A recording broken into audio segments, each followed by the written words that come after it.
Passou rápido esse tempo, hein? Olha, estamos a apenas 3 dias das eleições para presidente, governador, senador, deputado federal, deputado estadual. 3 dias. Estou falando com vocês aqui nessa quarta-feira, dia 28 de setembro. São 15 horas, daqui onde eu estou falando com vocês. Olha, as coisas estão se precipitando muito, muita gente, eu vejo muita gente vacilando, claro que muita gente reafirmando as suas posições, mas tem muita gente vacilando, outras preocupadas, porque, claro, a rede de boatos que passa e perpassa pelos nossos ouvidos, pelos nossos olhos, diariamente é alguma coisa assim espantosa, mas isso acontece praticamente em todas as eleições, nessa não seria diferente. Eu acho importante o seguinte, dizer para vocês, não se emprenhem pelos ouvidos e pelo que vem, apenas. Não se deixem emprenhar.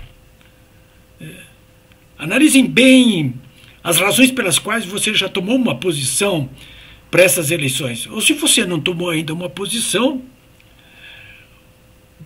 faça como o Fernão Lara Mesquita, jornalista da família Mesquita que controla o Estadão, mas esse é uma ovelha branca, ele tem outra posição. Ele recomenda num vídeo inédito que gravou, ele tem um blog chamado Vespeiro. Muito interessante, ele não é bolsonarista não, hein? Também não é petista, é daqueles jornalistas independentes. Também não é isentão, não, porque ele, nesse vídeo, está aconselhando a pessoa, vai diante do espelho, olha olho no olho e diga as razões pelas quais você votaria no Lula ou você votaria no Bolsonaro. Liste essas razões. Você vai chegar, se você não for um psicopata, você vai inevitavelmente optar pelo Bolsonaro. Inevitavelmente. As razões, eu tenho conversado sobre elas aqui ao longo de todo esse tempo, nesses 3 anos e meio do governo Bolsonaro, né? Olha, vocês sabem que essa situação toda, esse enfrentamento que a grande maioria, era a maioria silenciosa, que agora é a maioria ruidosa, essa situação toda que essa maioria, ex-maioria silenciosa, hoje maioria ruidosa está enfrentando, ela, é claro que sai pela longa manos daquilo que eu costumo chamar de o eixo do mal, também conhecido como sistema, né? Ou mecanismo, que é esse conjunto de forças que não são obscuras e que desde 1500 vem saqueando as riquezas do Brasil, né? Que são esse conjunto de empresários, sobretudo empreiteiros patrimonialistas, que estava acostumado a fazer aquelas licitações casadas, a tomar dinheiro dos bancos estatais, a comprar políticos. Esse casamento perverso que tem ocorrido ao longo dos anos aqui no Brasil e que, a partir da Constituição de 88, com os chamados governos de coalição, se transformou nessa perversidade que foi desvendada no Mensalão e na Lava Jato, né? Que, claro, esse eixo do mal não se completa apenas pela presença desses empresários e empreiteiros patrimonialistas, embora eles sejam os mais poderosos e que costumam atuar por trás do pano, evidentemente, como estão atuando agora. Ali se inclui bancões, inclusive. Enfim, todos esses que perderam e continuam perdendo muito dinheiro com o advento do governo Bolsonaro, né? Mas, enfim, nestas últimas 2, 3 semanas aí, principalmente depois que o ministro do STF, Alexandre de Moraes, assumiu a presidência do Tribunal Superior Eleitoral, eles estão botando as manguinhas de fora aí através dessas principais longamanos, né? As mãos longas, né? As pontas de lança, que são hoje o Supremo Tribunal Federal, o Tribunal Superior Eleitoral, pelas ações, basicamente, 2 ministros do Tribunal Superior Eleitoral. Hoje o presidente Alexandre de Moraes e o corregedor-geral Benedito Gonçalves, que hoje, na quarta-feira, para surpresa minha, resolveu processar um empresário aqui do Rio Grande do Sul, o presidente da Estara, que é da área do agro. Esse presidente da Estara está sendo processado pelo Benedito Gonçalves, né, o corregedor-geral, aquele que levou esse tapinha no rosto de amizade do Lula, porque a acusação chega a ser patética, né? Ele é acusado de ter botado máquinas da Estara nos desfiles cívico-militares do dia 7 de setembro. Vejam só, eu que participei do desfile, daqui a pouco vou tomar um processo aí, porque eu também participei do desfile do dia 7 de setembro. Milhões de brasileiros participaram, né? Enfim, mas eles estão aí a todo momento, de uma semana para cá, vocês têm visto aí, a ação principal se desdobra em cima do presidente Bolsonaro, mas aliados seus, como estamos vendo agora no caso do presidente da Estara, também são atingidos, como já vimos antes, com Roberto Jefferson, com Daniel Silveira, com Ala dos Santos, enfim, com blogs, com jornalistas, com políticos, com empresários, aqueles 8, o grupo renegado dos 8 empresários, né?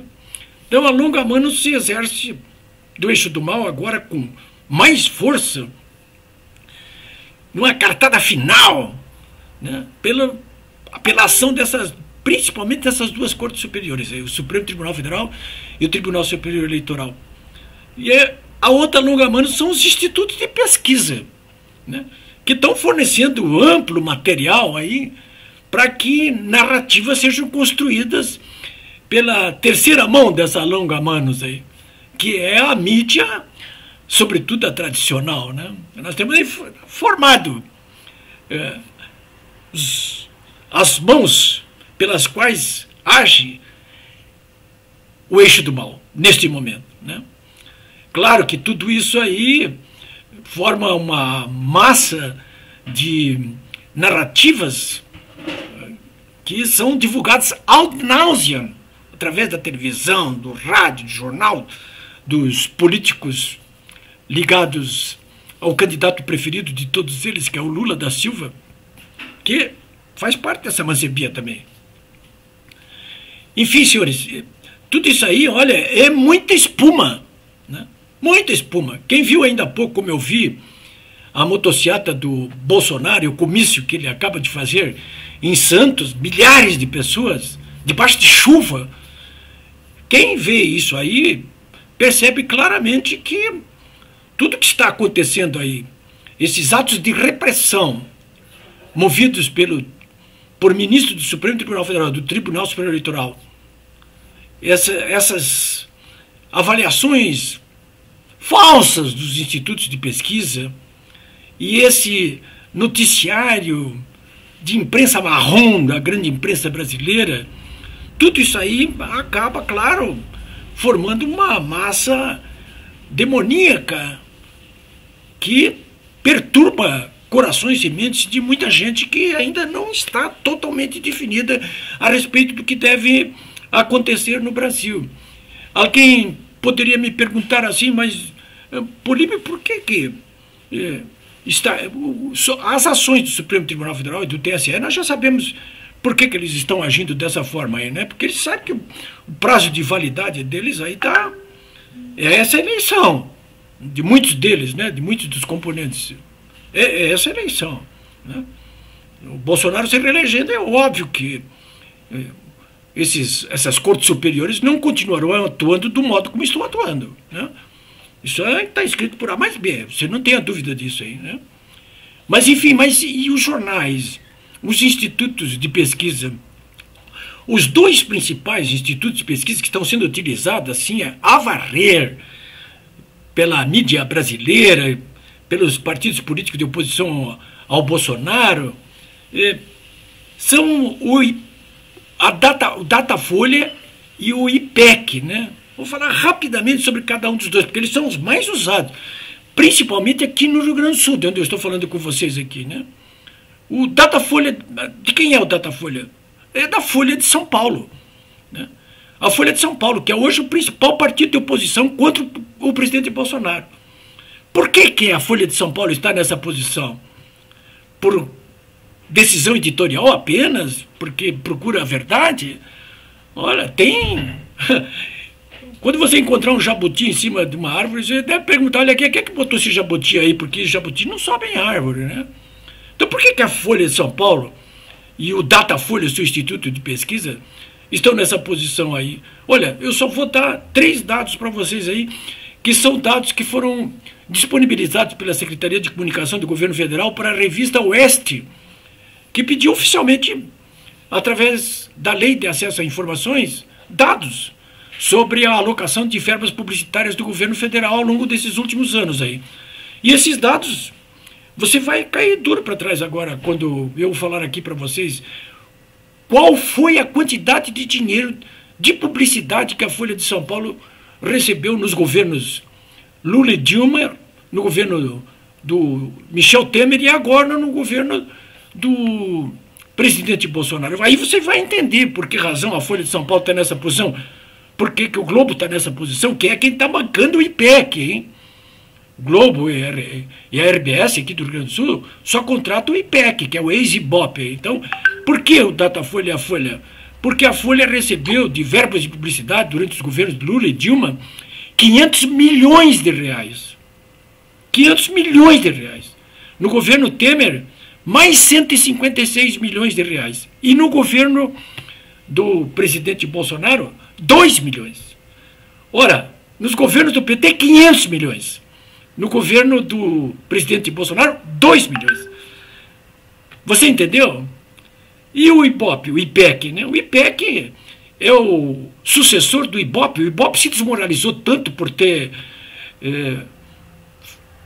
produzido pesquisas completamente erradas que mudou de nome e agora chama-se IPEC. E está aí ainda existindo porque a Rede Globo é o seu principal contratante. A Rede Globo perdeu muito mais dinheiro do que a Folha de São Paulo, mas muito mais. Porque a Folha não tem televisão.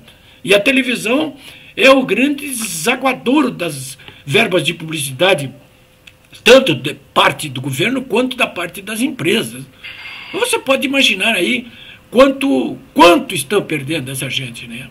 E eu estou falando aí apenas de perdas de verbas de publicidade, mas se você somar aí também o poder político, econômico, financeiro dessas grandes redes de comunicação, você vai perceber aí também que eles perderam um acesso fácil que tinham antes aos cofres dos bancos estatais, Banco do Brasil, BNDES, Caixa Econômica Federal. Muitas vezes eles tomavam esse dinheiro aí e não pagavam, que já era barato, hein? Tinha carência enorme, longo prazo, e às vezes nem pagavam. E acabavam transformando isso aí em verba de publicidade, ao final e ao cabo. Mas não apenas isso. Também tomavam para investimentos, como foi o caso da RBS aqui no Rio Grande do Sul, por exemplo, que no governo Lula conseguiu dinheiro do BNDES para suas modernas rotativas do jornal Zero Hora. Pagou. Mas teve acesso. Muita gente não tem esse acesso fácil, né? E tem aí também esse caso da Operação Zelotes aí, né? Que esses atos de corrupção contra os conselheiros do CONFAS aí, para abolir impostos devidos aí, sem contar a força política aí, porque a Rede Globo, por exemplo, fazia e desfazia ministros e até presidentes da República. Aqui no Rio Grande do Sul, a RBS fazia e desfazia governo. Ainda faz e desfaz parlamentar, governador, secretário de Estado. Enfim, senhores. Agora, por que essa gente toda ela está toda unida aí? Porque todos eles estão perdendo, passaram a perder com o advento do governo Bolsonaro, que é o herdeiro legítimo das manifestações de rua aí, que ocorreram a partir de 2015, como eu já disse para vocês. Mas isso aí é uma força invencível, o fim daquele ciclo perverso que se estabeleceu a partir da Constituição de 88. Acabou esse ciclo, como acabaram os outros ciclos também, o do regime militar, da era varguista, todos eles, da eleição do bico de pena. Agora acabou esse ciclo perverso aí, daqueles governos de coalizão, daquela orquestração de corruptores e corruptos aí que nós vivenciamos até o final do governo Temer. há uma mudança. Quem perdeu, como dizem os rábulas, os advogados, né, esperneia tanto quanto pode. Mas o fato é que essa mudança, que é, no momento, comandada pelo presidente Bolsonaro, escolhido e ungido pela maioria do povo brasileiro, com mais de 58 milhões de votos, esse ciclo inicial agora, ele é invencível. Né? Ele é invencível porque ele trata de restabelecer valores sociais que estavam se pervertendo também, éticos e morais, né? Como o caso da corrupção, da escola sem partido, da ideologia de gênero, da força social ao conteúdo da família, né? As liberdades públicas de expressão, de imprensa, né? Até o New York Times dessa semana aí produziu uma reportagem de uma semana inteira dizendo que as liberdades públicas aqui no Brasil estão sendo atacadas por obra e graça, principalmente de um ministro do Supremo Tribunal Federal, e citou ali claramente o ministro Alexandre de Moraes. Vocês vão lá no meu blog, pulibraga.com.br, e vão encontrar ali uma reportagem em português do New York Times, que é um jornal alinhado com a esquerda nos Estados Unidos, com os democratas, hein? Mas até para eles o Moraes, o Supremo e o TSE estão passando de todos os limites, né? Então o restabelecimento desses valores aí sociais, todos eles, éticos e morais, né, eles estão na pauta desde o início do governo Bolsonaro, né, que é acusado muitas vezes por aquilo que quem acusa é que é o culpado, né? E também, claro, na área econômica nós temos aí o restabelecimento do crescimento econômico brasileiro, mas de modo sustentado, para que possa gerar emprego e renda de modo permanente, né? Isso está acontecendo agora, apesar da pandemia, da guerra da Ucrânia, né? Hoje mesmo, agora nessa quarta-feira, eu acabo de ler um relatório do Banco Mundial aqui, dizendo simples, olha, preste atenção porque eu vou dizer agora aqui para vocês, hein? O relatório de hoje, quarta-feira, dia 28 de setembro, 15 horas da tarde, diz simplesmente o seguinte, que a economia brasileira deste ano, do governo Bolsonaro, último ano do governo Bolsonaro, está crescendo mais do que a economia chinesa. Vocês acreditam nisso? Eu vivia falando como jornalista, olha, nós precisamos um dia crescer pelo menos a metade do que cresce a economia chinesa. Pois bem, esse ano o Brasil vai crescer mais do que a economia chinesa. Quem diz isso é o Banco Mundial. Com todas as letras. A previsão do Banco Mundial de que a economia chinesa este ano cresça 2,8%. Hoje, também, quarta-feira, dia 28 de setembro, 3 horas da tarde, o Bank of America, um dos mais respeitados do mundo, fez uma revisão da projeção do crescimento do Produto Interno Bruto do Brasil para esse ano para 3,25%. O próprio Banco Mundial já acredita que possa ser 3%.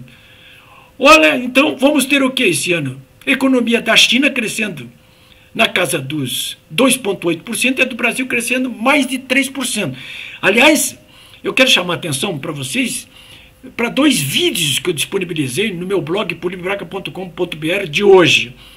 Ambos com entrevistas do ministro da Economia, Paulo Guedes, que está contando como é que está acontecendo esse milagre econômico brasileiro. Por fim e ao cabo, o seguinte, se vocês ainda estiverem duvidando do que está acontecendo no Brasil, se vocês ainda se deixarem emprenhar pelos rumores e botaria que se estabelece aí em todo o país, não deixem de prestar atenção nesses sinais que eu acabo de narrar aqui para vocês, que são palpáveis, né?